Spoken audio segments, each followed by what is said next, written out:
unu doso de be ka anga bolla few mine o de be ka an toro ya fam amma na ma kama ya amma foi ambe mu nyini ubafu buka kamunu sigi anga yorawla ukanu ka kan sigi anga dugutigu bambo anga meru bambo anga jeneti bambo ya fam anti fewara nyini ka fo ka yira amara baga bolo muye gouverneur ya aka jija ka kuma ka te don fe ubeka anga ici beka anga na flo te ani doso ni anga taratu damadamanu abete arme bete anga leje ka seliso nyinala dugutigu nyaw wele meru nyaw wele awda nga kuma dai faso kono la paix pour le Mali makana ma korofo makana mo fa anga bolo na folo de kala kana ambode nyina ko Ibrahim Hamadou Diko ne dugutigi commune de Dangol Boré on va faire magube cercle de Douanza région de Douanza insécurité bi chuga mine jamana en kono anyeba la situation balaka ke chuga mine vraiment en felate anti armée contrôle en tout cas bara contrôle mais bara do bien il faut ka la clé na ma clé abina ni kololo belé o bara o jumé folo anti fait armée ni groupe foi ka patrouille ke ñogon fait parce que ni armée ni groupe do patrouille ke ñogon fait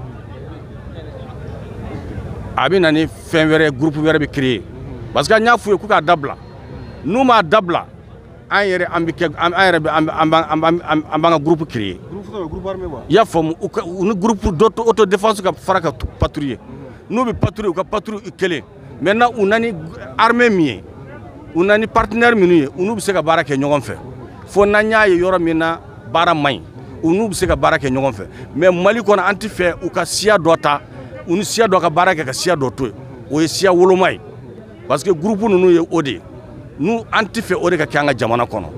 Mali armée sia bebala ya fomo ni tara dogono yorola mo biye minum dogono biye minum bi dogono dugu choyado ni tara flow yorola fla militaire ou biye minum bi flow ka choyado ni tara koroboro yorola ainsi de suite donc armée ka barake ou yere ou ka milice nous ni auto défense nous ka baratoy obina ni kololo wéré obina ni dowere ba fo ka ba créer anti fait odi ka ke ou ka dabla peu. Deuxième chose, on a un partenaire russe, on a un foukou de meka jamana lakana. Donc, au contrôle, on sait que mais Russie nous ka barake Mali hukum kono. Follow, on est malien ka barake nyogon fait. Flana, malien ka kou nyamai. Kasoro malien de bouka ou ka patrouille commandé. Malien de bifem beke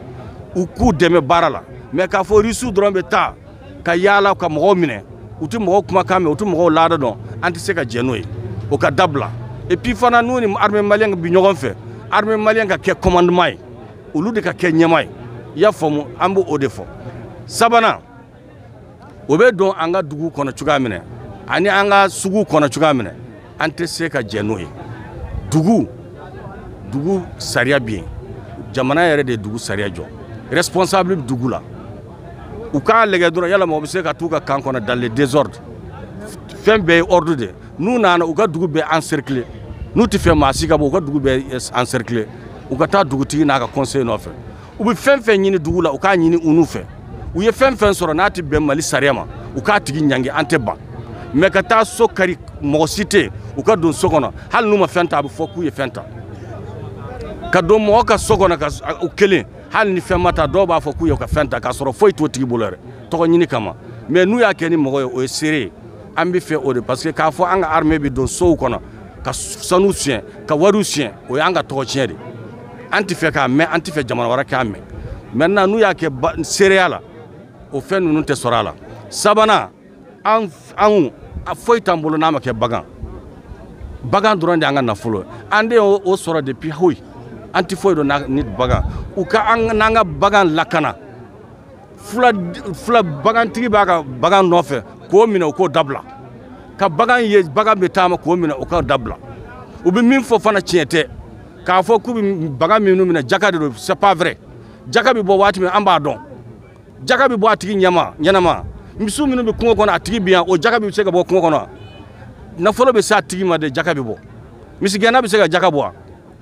donc u ka fɛn dɔw bɛ yen n'u t'a maîtriser u ka na an b'a f'u ye jaka bɔli waati ma se n'a waati sera n'u ye jaka minɛ an mago foyi t'a la mais misi kulu k'a fɔ jaka et puis jaka ye fɛn min ye mɔgɔ b'a dɔn mɔgɔ bɛ 300 ans jaka e y'o min misi denbatigi jaka e y'o min misi min bɔ jaka la bɛɛ b'a dɔn ni muso de don bɛɛ b'a dɔn ni cɛ de don bɛɛ b'a dɔn donc u kana fɔ k'u bi kuma dɔw fɔ min tɛ fɛn ye jaka tɛ u b'a la ka misiw k'o dabila u ka an n'an ka baganw u ka an n'an ka baganw lakana an b'o de nɔfɛ armée saralen don ka mɔgɔw n'u ka nafolo lakana u k'o kɛ i y'a faamu duurunan bagan minnu minɛna bagan ninnu ka lasegin ka na a bɛɛ ka lasegin ka na a ka di a tigiw ma i y'a faamu an y'o de ɲini u fɛ maintenant an bɛ min fɔ k'a fara a kan an tɛ jamana autorité transi contre la an tɛ autorité contre la mais baara min b'a ka kɛ n'a man ɲi an b'a f'u ye i y'a faamu an tɛ tugu mɔgɔ kɔ nkalon kan an bɛ tiɲɛ f'u ye parce que ni tugura mɔgɔ min tugura i kɔ nkalon kan o de ye jugu ye parce que ni jamana tiɲɛna fɔlɔ olu de don filanan an de don parce que olu de ye ɲɛmaaw ye u b'a fɔ ko olu de y'a tiɲɛ mais min bɛ sa min bɛ kɔlɔlɔ o ye an de an tɛ fɛ Mali kura min bɛ na Mali duman min bɛ na o ka kɛ an kɔfɛ parce que ni ma dabila a bɛ kɛ mɔgɔ caman kɔfɛ donc an tɛ fɛ o de ka kɛ donc o de la an ye rassemblement fɔlɔ kɛ an y'an ka déclaration kɛ bi an nana an ye mɔgɔw wele ka déclaration kɛ ka rassemblement kɛ fɛn fɛn kɛra o don na k'a fɔ mɔgɔw bɛɛ ye k'a f'u ye à partir de maintenant n'i y'a daminɛ a tɛ jɔ i y'a faamu fo an kɔni bɛɛ ka sa minnu bɛ na ko tugu a kɔ c'est pas mouvement minnu tile 2 3 non a fo dan an tɛ foyi ɲini du fo bɛn an ka bɛn ani paix ani développement o bɛɛ de don fana fula ko t'a la dɔgɔnɔ ko t'a la kɔrɔbɔrɔ ko t'a la bɛɛ mɔgɔ bɛ centre la n'i y'a ye nin problème b'i da la i welelen don i kana fara an ka centre nin dilan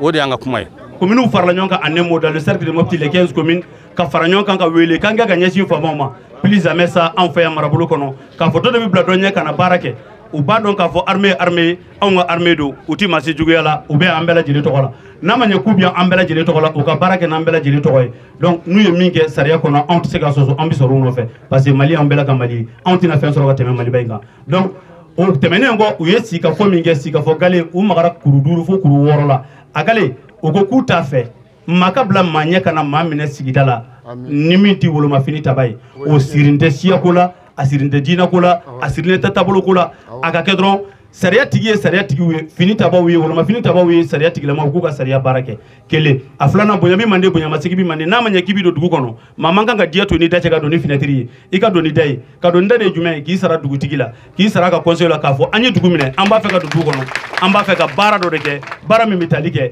lakana ani basigi jamana kɔnɔ dugutigi tɛna ban parce que dugutigi fana fɛla ye lakana ni basigi ye jamana kɔnɔ fila sabanan baganw minnu taara ka taa wali nafolo de don u m'a min u m'a bɔ donc ma cɛ ka n'a bɔ u sigilen kan bagan donna yɔrɔ yɔrɔ a ka segin ka na a na kuma na a waati la o ye laɲini a naaninan o ye laɲini min kɛ fɛn min ɛlɛn k'a fɔ ko jɛkulu dɔ de b'a fɔ ko n bɛ fɛ ka wuli ka na daga sigi yɔrɔ dɔ la o daga ko a ka dabila yɔrɔnin kelen kuma foyi kana k'a la o ti donso ye o ti siya wɛrɛ maa si tɛna basi sigi u da la k'a bɛna degun s'u ma ko o sen ka bɔ a la